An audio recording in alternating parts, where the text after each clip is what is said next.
भाई साहब, आपने मेरे group Ajay plus V future maker में किन सज्जन का ऑडियो पोस्ट किया है मैं नहीं जानता, लेकिन मैं इनसे मात्र जलगांव केस के संबंध में दो तीन बातें ही कहूँगा। जो भी एफआईआर करता, जब एफआईआर करने जा रहे थे और जब कभी भी बात करते थे, तो मैं उनसे हमेशा ये कहता था कि आप अपने लीडर को क्यों दोषी मानते हैं। लीडर जो जो कोई भी हो, उसने हमसे पहले कंपनी ज्वाइन कर ली, कुछ लोगों को उसने डायरेक्टली अपने बताया होगा, स्पॉन्सर किया होगा और उसको कंपनी में जोड़ा होगा। फिर उसके नीचे भी कई लोग, सारे लोग काम किए होंगे और एक बड़ी टीम बन सकती है। किसी की 50 की होगी तो किसी की 100 की होगी, किसी की 2000, 5000, 10,000, लाख लोगों की भी हो सकती है। लेकिन अगर लाख लोगों की भी हो गई है तो इसका मतलब ये नहीं कि वो कंपनी में कुछ था। कंपनी में वो केवल एक लीडर था जो हमसे आपसे पहले ज्वाइन किया, मेहनत किया और उसने कुछ लोगों को बताया और कुछ लोगों के सहयोग से बहुत सारे लोग उसके साथ जुड़े हुए हैं उसकी डाउनलाइन में। वो है लीडर। तो लीडर दोषी नहीं है, क्योंकि उसने तो वही काम किया ना जो आप और मैं कर रहे हैं। तो जब आप स्वयं को दोषी नहीं मानते तो उसको कैसे दोषी मानते हैं। हाँ, अगर उसने आपसे नगद पैसे ले लिए, कंपनी को नहीं भेजे, उसने आपको प्रोडक्ट नहीं दिलवाया, उसने आपके साथ कोई फाइनेंशियल चीट करी है, तो वो दोषी है। अगर वो नियमतः सारे काम हुए हैं तो वो दोषी नहीं है। मैं सिर्फ इतना कहता था और एफआईआर में आपको स्पष्ट करने को कहता था कि किसे दोषी मानते हैं। मेरी नज़र में सिर्फ वही व्यक्ति दोषी है जो कंपनी को संचालित करता था, चलाता था, जो कंपनी का मालिक था। और उसमें दो ही नाम थे, एक राधेश्याम जी और दूसरा बंसीलाल। ये दो ही नाम थे जो डायरेक्टर के रूप में थे। एक चीफ मैनेजिंग डायरेक्टर था, एक मैनेजिंग डायरेक्टर था।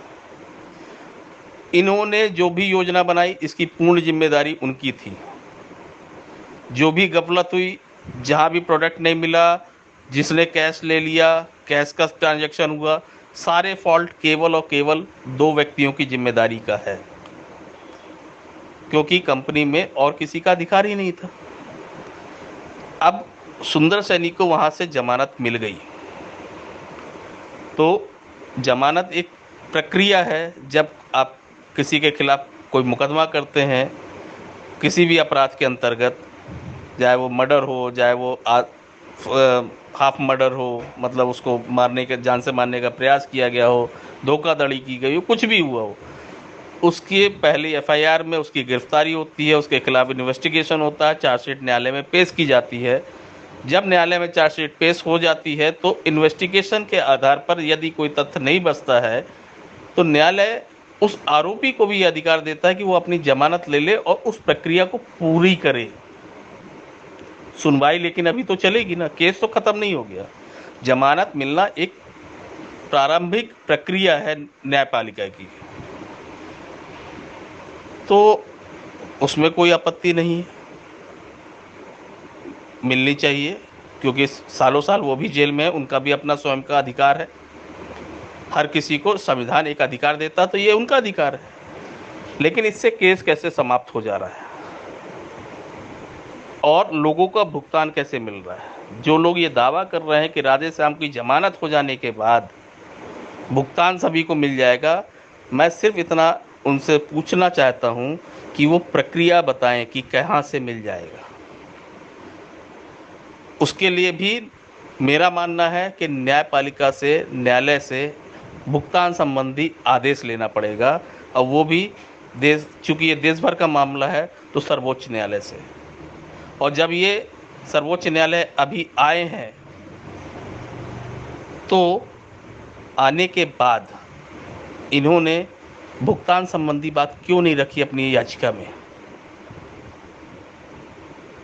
भुगतान के लिए अगर ये बात रखते तो हम इनकी मंशा पे कहीं प्रश्न चिन्ह नहीं उठाते कि नहीं, नियत साफ है, ये देना चाहते हैं। चूँकि उसमें ये मांग बिल्कुल भी नहीं है, इसलिए इनके ऊपर ये प्रश्न चिन्ह बना है।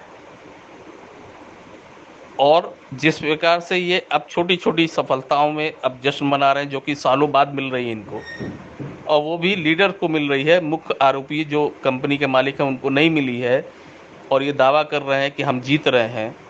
तो सोचिए, जब ये वास्तविक सारे में ज़मानत लेने के बाद बाहर आके और ये क्लबिंग कराने में कामयाब होते हैं और केवल हरियाणा में रह के ये करेंगे, तो देश के बाकी हिस्से के जितने भी निवेशक हैं वो क्या उम्मीद लगाएंगे। सालों इनका ट्रायल चलेगी ट्रायल कोर्ट में।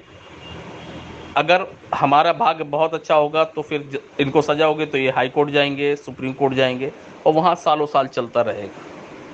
इसीलिए मैं पहले दिन से और आज भी बोल रहा हूँ कि शहडोल प्रकरण मैंने उसी शर्त में उठाया था कि ये तैयार हैं मेरे साथ चलने के लिए। आए, लेकिन धोखा देकर आए हैं।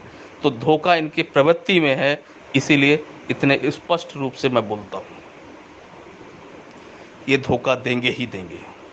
आज जो कुछ भी ये भावनात्मक बातें कहते हैं या कंपनी के पक्ष में जो लोग भी बात बोलते हैं, ये इसलिए बोल रहे हैं कि शायद संभवतः उनका कोई लालसा पूरी हो रही हो, लालच पूरा हो रहा हो, या उनके द्वारा गुमराह किए गए हैं, इसलिए कंपनी के पक्ष में बोल रहे हैं। और कंपनी के जितने भी उनके रिश्तेदार, चाहे वो सुंदर हो, चाहे उनका भाई राम सिंह हो, ये प्रयत्न इसलिए कर रहे हैं क्योंकि उनके परिवार का सदस्य फंसा हुआ है और जिसकी बदौलत वो लाखों करोड़ों रुपए कमाए हैं, इसलिए उसके पीछे मेरे घर का, मेरे परिवार का होता तो मैं भी उनके साथ खड़ा होता और उनके लिए ज़मानत मांगने में और ज़मानत लेने में, केस को ख़त्म कराने में प्रयास करता। हाँ, यदि जो कथन कहा जा रहा है कि सभी निवेशकों की पाई पाई लौटाई जाएगी, यदि ये मंशा होती तो वो सर्वोच्च न्यायालय में ये प्रार्थना रखते, जो अभी याचिका लगी वो नहीं रखे हैं।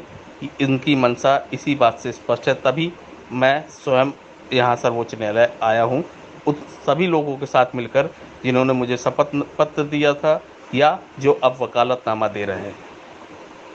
तो सभी निवेशकों से सिर्फ इतना कहूँगा कि यदि भुगतान चाहिए है तो आप भी आइए, या जो मैंने केस किया हुआ है उसके निर्णय का इंतज़ार कर लीजिए। धन्यवाद। जय हिंद। थोड़ा सा शोर होगा, माफ़ी चाहता हूँ, मैं कहीं बाहर हूँ, लेकिन आप लोगों के लिए वीडियो बनाना कभी बंद नहीं होगा। अजय श्रीवास्तव जी की अपडेट आपको पसंद आई होगी। इन्होंने बताया है कि किस तरीके से राधेश्याम ने एक आम पब्लिक को धोखा दे करके अपने आप को तो खरबपति बना लिया, अरबपति बना लिया, लेकिन जो आम पब्लिक है उनके लिए काफ़ी प्रॉब्लम क्रिएट कर दी है। आज वो लोग प्रॉब्लम में हैं। तो आशा करता हूँ आपको ये वीडियो पसंद आएगी। अगर पसंद आएगी तो लाइक ज़रूर कीजिएगा, मैक्सिमम लोगों के साथ इसको शेयर ज़रूर कीजिएगा, और नए हैं तो चैनल को सब्सक्राइब ज़रूर कीजिएगा। Thank you so much, love you all guys. जय हिंद, जय भारत, वंदे मातरम।